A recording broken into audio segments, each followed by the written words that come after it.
Olá! O Câmara Rio Notícias especial de hoje vai falar sobre meio ambiente. O IBGE lançou este ano a plataforma digital dos Objetivos do Desenvolvimento Sustentável, a plataforma ODS, que acompanha no país os indicadores de objetivos definidos pela ONU. Para saber mais sobre essa busca pelo desenvolvimento sustentável, nós conversamos com a coordenadora dos Objetivos do Desenvolvimento Sustentável no IBGE, Renato Chapot. A agenda foi adotada por unanimidade pelos 193 Estados-membros da ONU. Entre os 17 objetivos estão o fim da pobreza e da fome no planeta e garantir educação de qualidade para todo mundo. Para falar sobre essa plataforma, eu converso com Denise Cronenberger, que é a coordenadora geral dos Objetivos do Desenvolvimento Sustentável do IBGE. Muito obrigado pela sua participação. Gostaria de saber, para começar, qual é o papel do IBGE nesse trabalho? O IBGE ele vem trabalhando desde 2015 nesse processo. O papel dele é a discussão e a produção dos indicadores, primeiramente dos indicadores globais e posteriormente dos indicadores nacionais, né, para o acompanhamento da Agenda 2030 no Brasil. E o IBGE, então, faz um papel de coordenador junto com as demais instituições produtoras de informação para a discussão de quais são esses indicadores e da produção das bases de dados, né, necessárias à construção desses indicadores. E quais são essas outras instituições que trabalham com o IBGE? São ministérios e agências vinculadas aos ministérios, Ministério do Desenvolvimento Social, Ministério do Meio Ambiente, Ministério das Minas e Energia, e instituições como agência vinculadas, como as do MMA, por exemplo, Ministério do Meio Ambiente, como a Agência Nacional de Águas, né, e Instituto Nacional de Pesquisas Espaciais. São mais de 50 instituições, né, envolvidas nesse processo que o IBGE está articulando desde 2015, vem realizando encontros com esses produtores de informação, né, para discussão desses indicadores. Agora, o IBGE, ele compila essas informações que vêm de todas essas instituições ou elas já mandam o trabalho pronto e ele só coloca na plataforma? O IBGE está organizando, né, essas informações junto com as instituições. Então, algumas instituições já enviam o indicador pronto para ser disponibilizado na plataforma digital, né?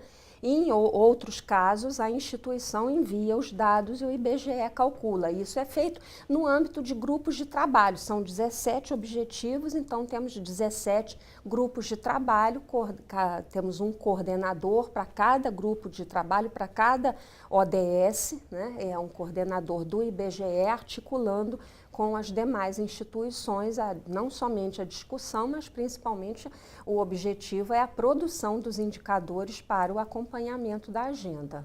Todos esses indicadores, esses 17 objetivos, já têm informações disponíveis na plataforma?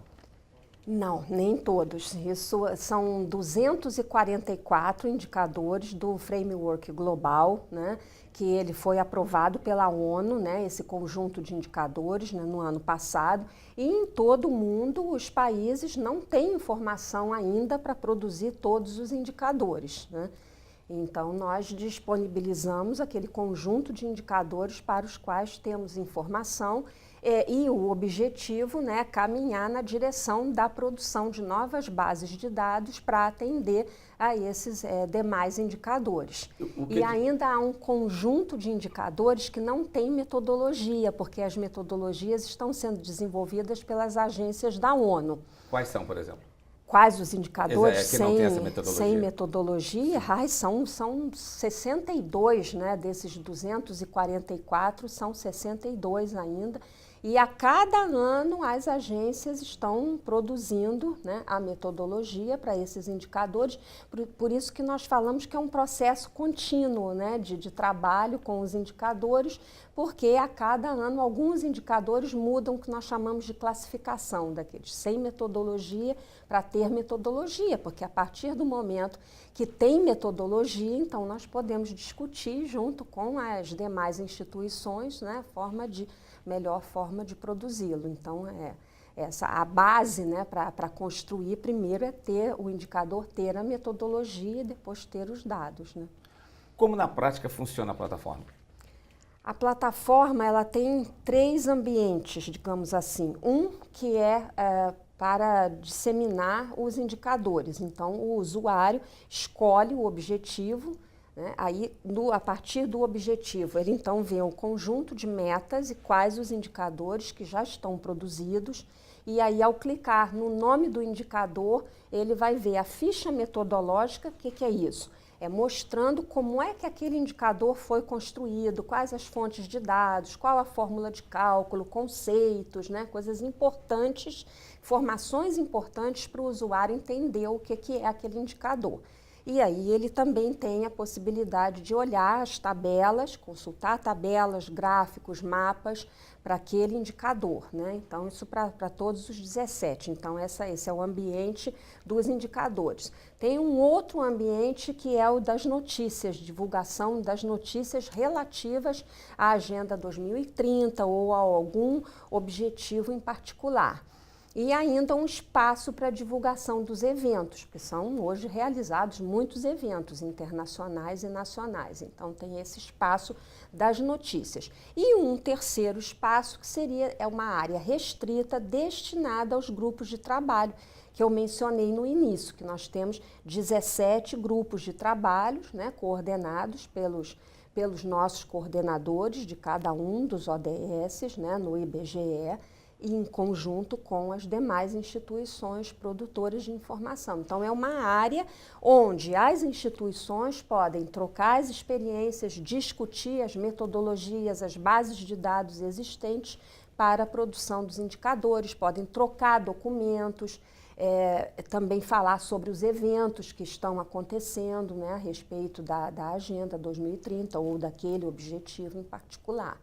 Os países membros, os 193 Estados membros da ONU, eles podem criar, digamos assim, subobjetivos, né? Coisas que não estejam entre esses 17 e que em alguns países possam ser causas importantes? Olha, subobjetivos eu não diria, mas metas sim. A própria ONU coloca no texto da agenda, diz que os países precisam de fazer uma adaptação das metas, né, às suas realidades nacionais.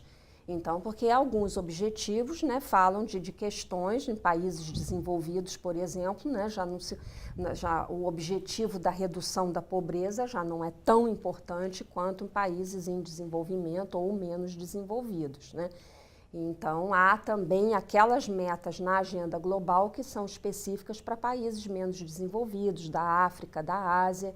Então, em países desenvolvidos ou países como o Brasil, em processo de desenvolvimento, né, aquela meta já não é adequada. Então, é preciso fazer uma adaptação. E esse processo está começando, já está sendo feito, né, coordenado pelo IPEA, e o IBGE está participando.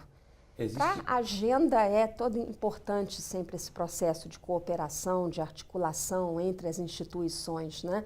Não só no que se refere a esse processo de adequação das metas, no que se refere aos indicadores, mas aos próprios projetos, né? Para a implementação da agenda. Nosso tempo está se esgotando, só mais uma perguntinha. 12 anos faltam para se chegar ao prazo que a ONU deu, que é de 2030, é possível finalizar esse trabalho e fazer tudo o que o planeta não fez até hoje em 12 anos? Olha, eu diria que, eu costumo dizer, né, que o desenvolvimento sustentável é um processo interminável, né? Então, é um processo de busca de melhorias contínuas. A Agenda 2030, ela dá sequência à Agenda de Desenvolvimento do Milênio, né? Que vigorou desde 2000 até 2015, então agora a Agenda 2030, desde 2015 até 2030. Então, eu digo, quando chegar em 2030, certamente vai se passar por um processo de revisão ou se pensar numa nova agenda, né? Muitos avanços, né, foram feitos durante o tempo, né, em que vigorou a Agenda de Desenvolvimento do Milênio, né? Okay, muito Mesmo obrigado. em relação, por exemplo, eu digo as informações, que são os que nós trabalhamos, houve um avanço grande na produção de informações. Então, espera-se que com a agenda também se consiga produzir mais informações para que se possa avançar, né, na produção de mais indicadores para avaliar da melhor forma possível o alcance das metas da agenda. Obrigado pela sua participação aqui no CRN Especial. E o Câmara Rio Notícias Especial fica por aqui. Até a próxima.